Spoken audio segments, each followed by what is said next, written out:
Hello and welcome. Imagine growing up so poor that you cannot afford shoes. Imagine watching your father lose job after job. Imagine having a dream that everyone calls impossible. This is the incredible story of Howard Schultz and how he built Starbucks from a small coffee shop into a global empire that changed how the world drinks coffee. How did a poor kid from Brooklyn create the company that put a coffee shop on every corner? What vision did he see in Italy that nobody else believed in? What mistakes almost destroyed everything he worked for? This is not just a business story. This is a story about dignity, dreams, and the power of treating people right. Are you ready to discover how one man's pain became the world's pleasure? Let's begin this inspiring journey. This is the story of a boy who grew up ashamed of being poor and built a company that gives dignity to millions. Howard Schultz was born on July 19, 1953, in Brooklyn, New York. His family lived in a housing project called Canarsie Bayview Houses. These were government apartments for very poor families. Howard's childhood was filled with struggle and shame. Howard's father, Fred Schultz, was a truck driver. Fred worked hard but could never keep a job for long. Sometimes he was fired for small mistakes. Other times he quit because the work was too difficult. The family never had enough money. Howard's mother, Elaine, worked different jobs to help pay the bills. She cleaned houses and worked in small stores. Even with both parents working, the family barely survived. They often worried about paying rent and buying food. The Schultz family lived in a tiny apartment with thin walls. Howard could hear his neighbors arguing about money every night. He could smell cooking from other apartments. Privacy was impossible. Space was limited. Dignity felt lost. Howard was embarrassed about where he lived. He saw how other kids dressed in nice clothes. He watched them carry lunch money to school. Howard often had holes in his shoes and no money for lunch. The contrast was painful. When Howard was 7 years old, something happened that changed his life forever. His father fell down the stairs at work and broke his leg. In those days, workers had no health insurance. They had no paid sick leave. If you got hurt, you lost your job and your income. Howard watched his proud father become desperate and depressed. Fred Schultz had to stay home with his broken leg. The family had no money coming in. They could not pay their bills. They might lose their apartment. Howard's mother had to borrow money from relatives just to buy food. She worked extra hours cleaning houses. The stress was enormous on the whole family. Young Howard felt helpless and angry about their situation. This experience taught Howard a lesson he would never forget. He saw how workers could be thrown away when they got hurt. He witnessed how companies treated people like objects instead of human beings. He promised himself that someday he would treat workers differently. At school, Howard was a good student, but felt different from other children.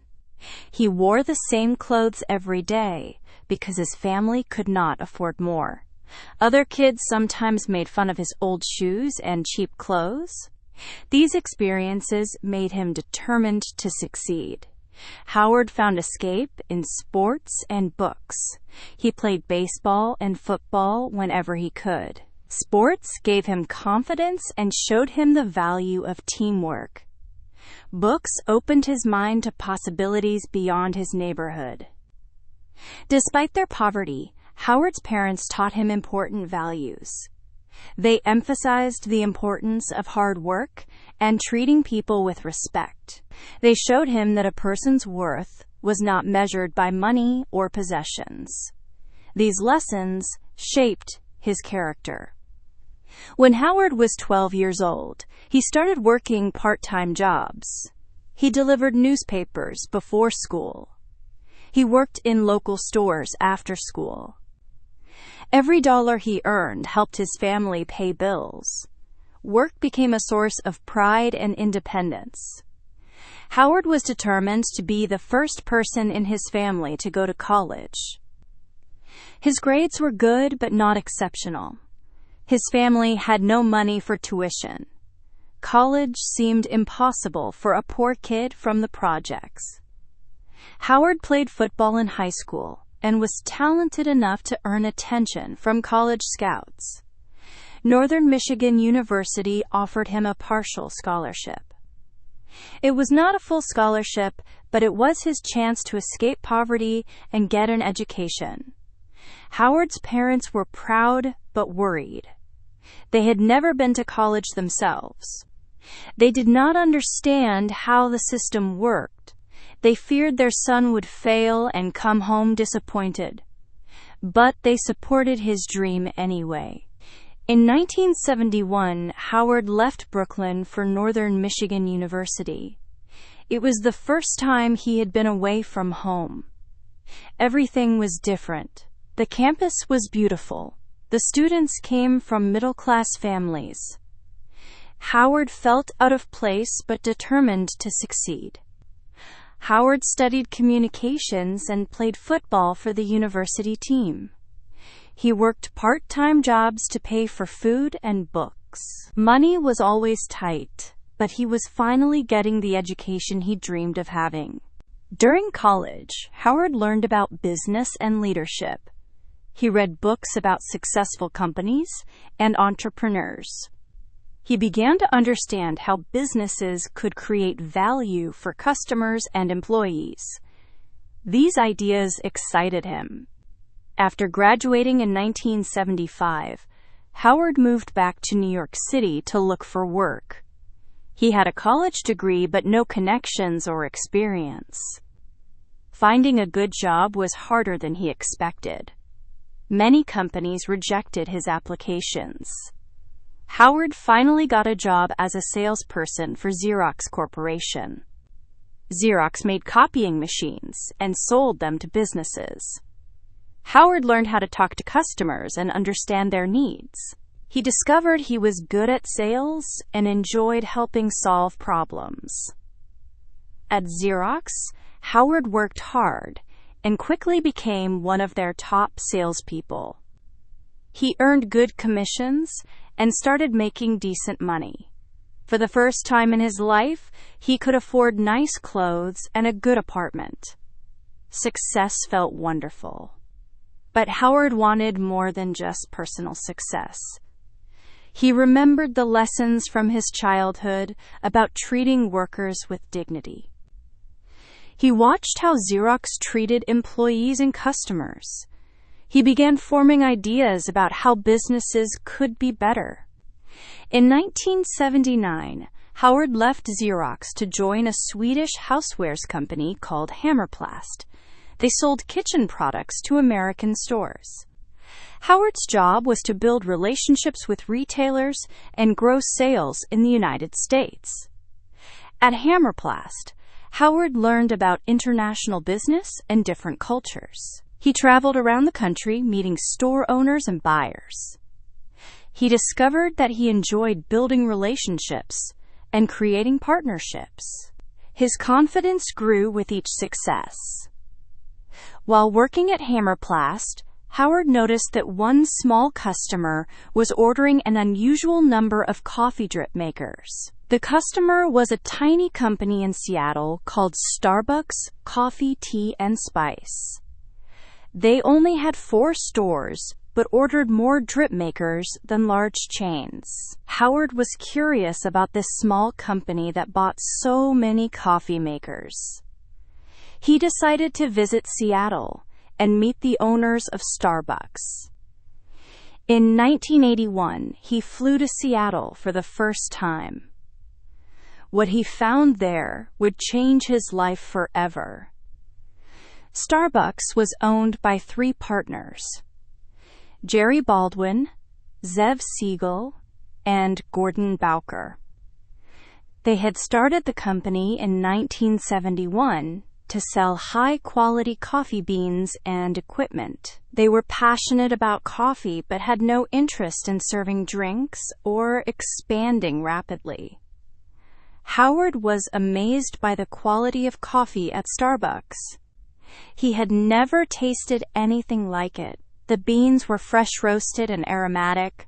The owners knew everything about coffee from different countries. They treated coffee like fine wine. The Starbucks stores were small and focused on selling beans to take home. Customers would smell the coffee, learn about different varieties, and buy beans to brew at home. There were no chairs or tables. It was retail, not a coffee shop experience. Howard immediately saw potential that the owners did not see. He imagined stores where people could sit, relax, and enjoy great coffee together. He envisioned creating a community gathering place centered around coffee. The owners thought this was a bad idea. Howard tried to convince the Starbucks owners to hire him. He wanted to help them grow the business and explore new possibilities. The owners were hesitant because Howard had no experience in the coffee business. They also were not interested in rapid expansion. After months of persistence, the owners finally agreed to hire Howard as director of marketing. In 1982, Howard moved his wife Sherry to Seattle to join Starbucks. He was excited to learn everything about coffee and help build something special. Howard threw himself into learning about coffee. He studied how beans were grown, harvested, and roasted. He learned to taste the differences between varieties from different countries. He became passionate about coffee quality and freshness. For a year, Howard worked hard to help Starbucks grow their retail business. He opened new stores and improved marketing. Sales increased, and the owners were pleased. But Howard kept thinking about bigger possibilities for the company. In 1983, Howard took a trip to Italy that changed everything. He was attending a trade show in Milan but spent extra time exploring Italian coffee culture. What he discovered amazed and inspired him beyond his wildest dreams. In Italy, Howard saw something that did not exist in America. Coffee bars were everywhere, and they were much more than places to buy coffee. They were community gathering places where people met friends, conducted business, and enjoyed life together. Italian coffee bars were beautiful, elegant spaces with skilled baristas who took pride in their craft. Customers stood at counters, sipped espresso, and engaged in animated conversations. The atmosphere was warm, energetic, and social. Coffee was about human connection, not just caffeine. Howard realized that Americans were missing this entire coffee culture.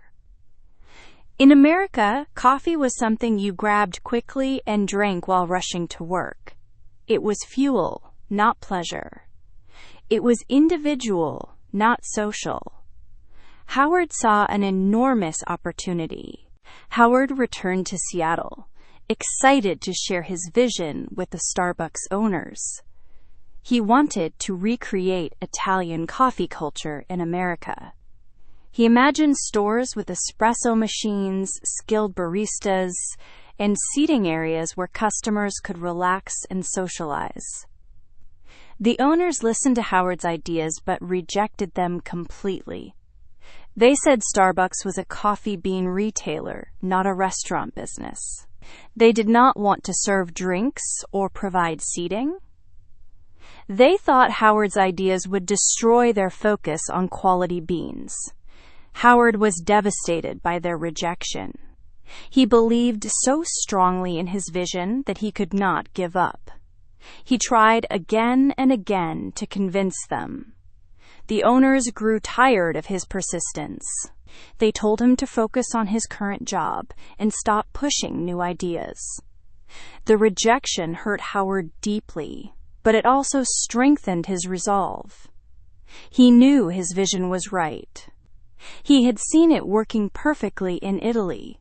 He understood that Americans would love coffee culture if someone introduced it properly. He decided to prove his point. Howard asked the owners to let him test his concept in one small corner of one store. They reluctantly agreed, thinking it would fail quickly and end his pestering. Howard set up a small espresso bar in the corner of their newest store. The test was an immediate success. Customers loved the fresh espresso drinks and the social atmosphere. Word spread quickly, and people started coming specifically for the espresso experience. Sales increased dramatically in that store. Despite the success of the test, the Starbucks owners still refused to embrace Howard's vision. They appreciated the additional revenue but did not want to change their core business model. The conflict between Howard and the owners grew stronger. Howard realized he would never be able to implement his vision at Starbucks. The owners were good people but had different goals. They wanted to remain a small, specialized retailer. Howard dreamed of creating a new kind of business that would transform American coffee culture. In 1985, Howard made the difficult decision to leave Starbucks and start his own company. He would create the coffee bar concept he had envisioned. It was a scary decision because he was giving up a secure job to chase an unproven dream. Howard named his new company Il Giornale, which means the daily in Italian. He wanted to honor the Italian inspiration for his concept, but starting a business required money, and Howard had very little. He needed investors who believed in his vision. Howard spent months trying to raise money for Il Giornale. He met with potential investors and explained his vision of Italian coffee culture in America. Most people did not understand the concept. They thought Americans would never pay premium prices for coffee. One investor told Howard, "Americans will never sit around drinking coffee and talking. We are too busy for that." Another said, "Coffee is coffee. Why would anyone pay $3 for something they can get for 50 cents? The rejections were painful and discouraging. Howard began to doubt himself. Maybe the investors were right. Maybe his vision was just a fantasy. Maybe Americans really would never embrace coffee culture the way Italians did. But Howard remembered his childhood lessons about persistence and believing in yourself. He thought about his father's struggles and his own determination to succeed. He refused to give up on his dream, even when it seemed impossible. Finally, Howard found investors who believed in his vision. They gave him enough money to open the first Il Giornale store in downtown Seattle. Howard was nervous and excited as he prepared to test his concept in the real market. The first Il Giornale store opened in 1986. Howard had designed it to look like an Italian coffee bar. The baristas wore bow ties and white shirts. The menu featured espresso drinks with Italian names. Everything was designed to create an authentic Italian experience. At first, customers were confused by the concept. They did not know how to pronounce the drink names. They were not used to standing at a counter to drink coffee. Many people tried it once and never came back. Howard worried that his vision was wrong. But gradually, things began to change. Regular customers started coming every day. They brought friends who became regular customers too. People began to understand and appreciate the quality and experience.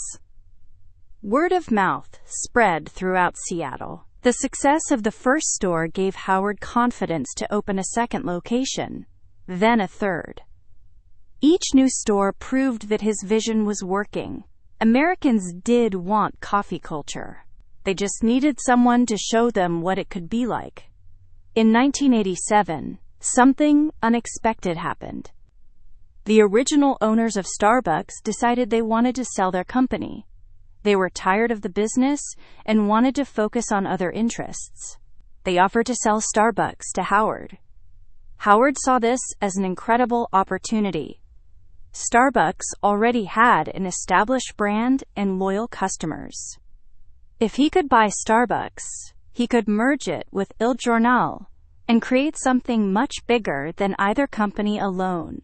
But buying Starbucks required much more money than Howard had. He needed to find investors who would put millions of dollars into his vision. This was much harder than raising money for a small coffee shop. Howard spent months meeting with potential investors and banks. He explained how he would transform Starbucks from a retailer into a coffee culture company.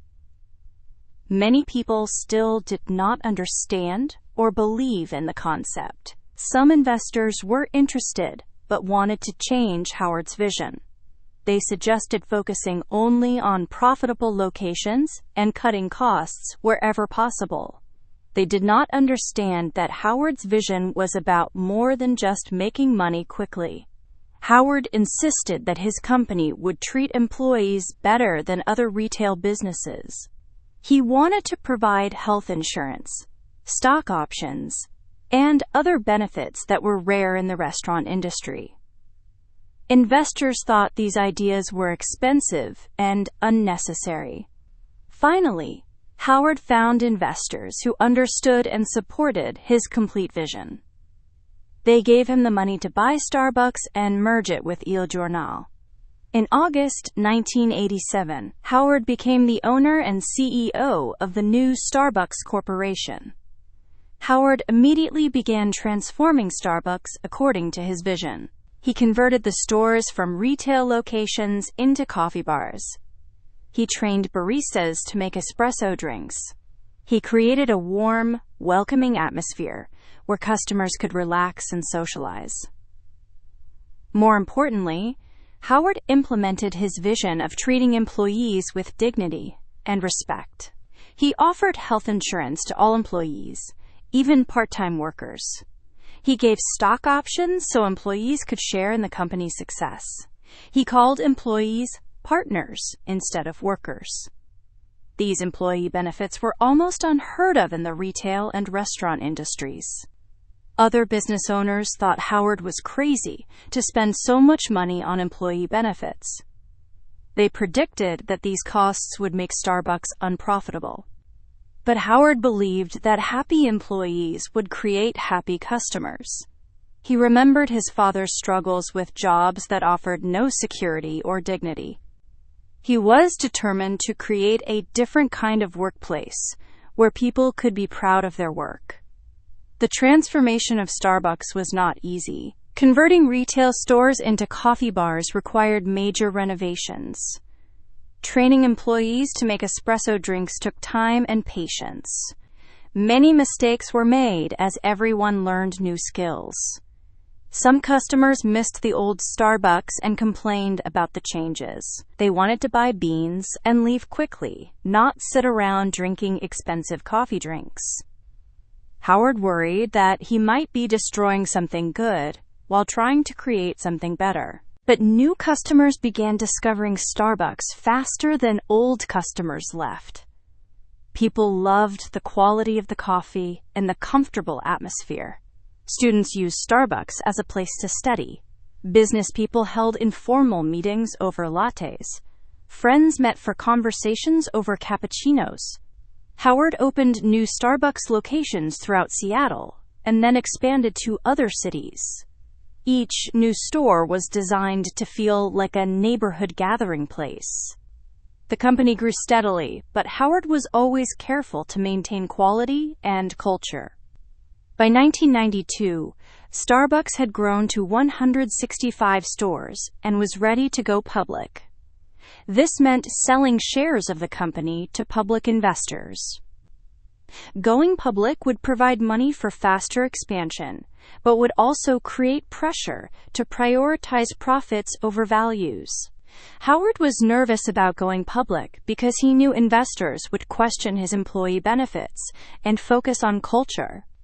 Wall Street typically cared more about quarterly profits than long-term vision.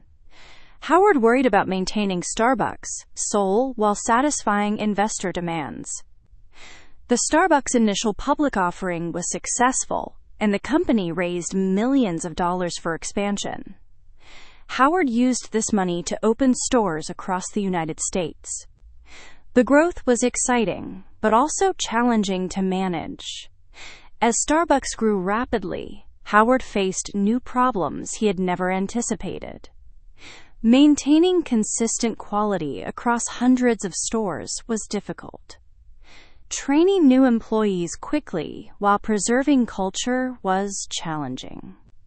The company was growing faster than its systems and processes. Some longtime employees complained that Starbucks was losing its family feeling as it became larger and more corporate.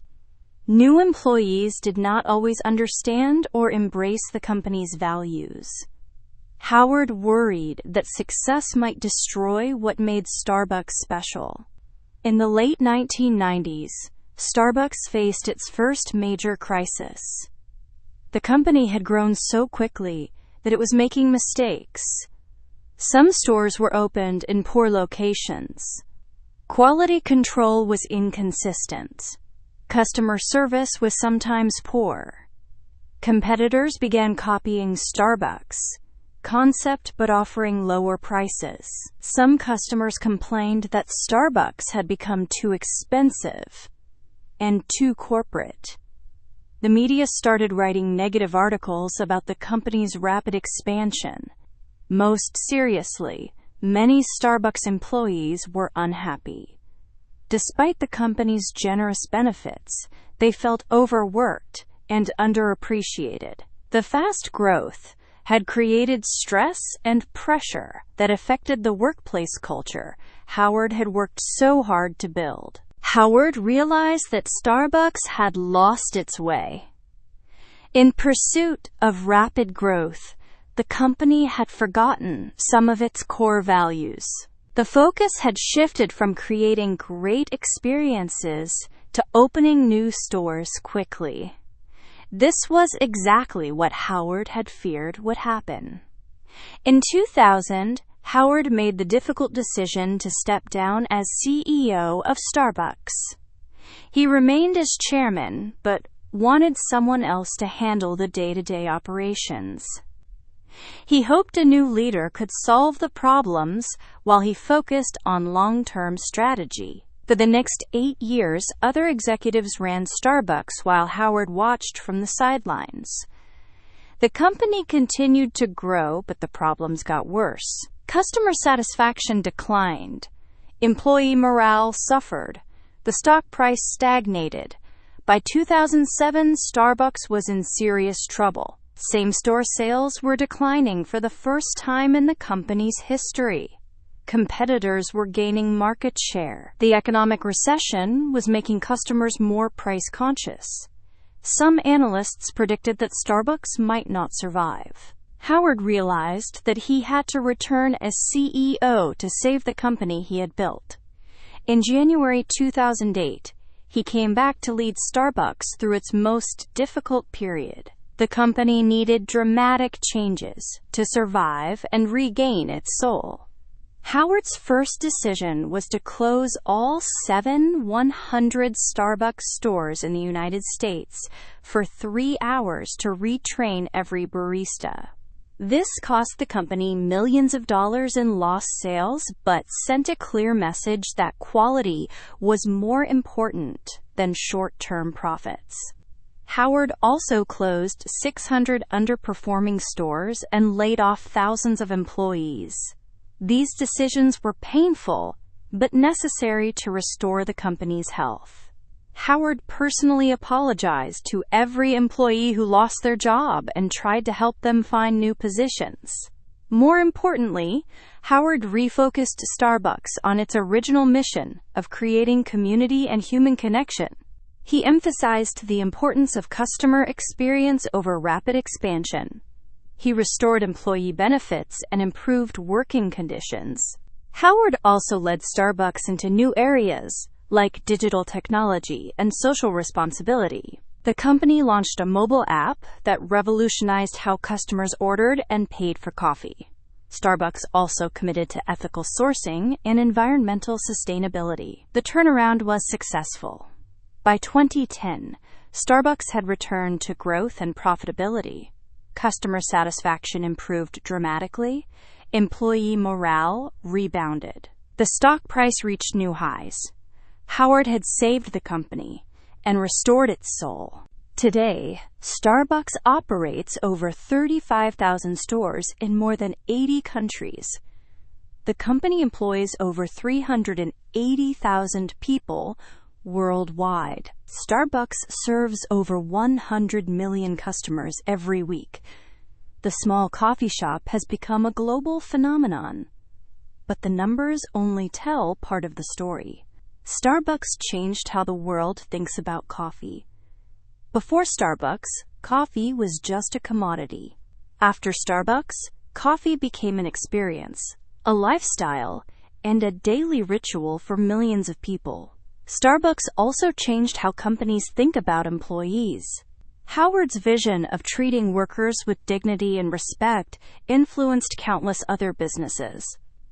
Many companies now offer benefits and workplace cultures that were inspired by the Starbucks model. Howard's success came from several key principles that anyone can apply. First, he never forgot his roots or the pain of his childhood. This kept him focused on treating people with dignity and respect throughout his career. Second, Howard was willing to pursue a vision that others could not see. When everyone said Americans would never embrace coffee culture, he believed they were wrong. He trusted his instincts even when experts disagreed. Third, Howard understood that business success comes from creating value for all stakeholders, not just shareholders. By taking care of employees and customers, he built a stronger and more sustainable business. Fourth, Howard was not afraid to take risks and make difficult decisions. Leaving a secure job to start Il Giornale was risky. Buying Starbucks required enormous faith. Returning as CEO in 2008 meant risking his reputation and legacy. Fifth, Howard never lost sight of his core values, even during periods of rapid growth and change. When Starbucks lost its way, he was willing to make painful corrections to restore the company's soul and purpose. The boy who grew up ashamed of being poor became the man who gave dignity to millions of workers. Howard's story proves that our greatest pain can become our greatest purpose if we choose to learn from it and use it to help others. Howard's journey shows that success is not just about making money or building big companies. True success comes from creating value for others and staying true to your principles even when it is difficult or expensive. If Howard Schultz could overcome poverty and rejection to build one of the world's most admired companies, then you can overcome your challenges too. Your background does not determine your future. Your current circumstances do not limit your potential. The world needs more leaders like Howard Schultz, leaders who remember where they came from and use their success to lift others up. Leaders who believe that business can be a force for good in the world. Your story is still being written. What pain from your past could become your purpose for the future? What vision do you see that others cannot? What impossible dream are you willing to pursue despite the odds? The next great success story could be yours. It starts with believing in yourself, treating others with dignity, and never giving up on your dreams. Just like a poor kid from Brooklyn who loved coffee and changed the world.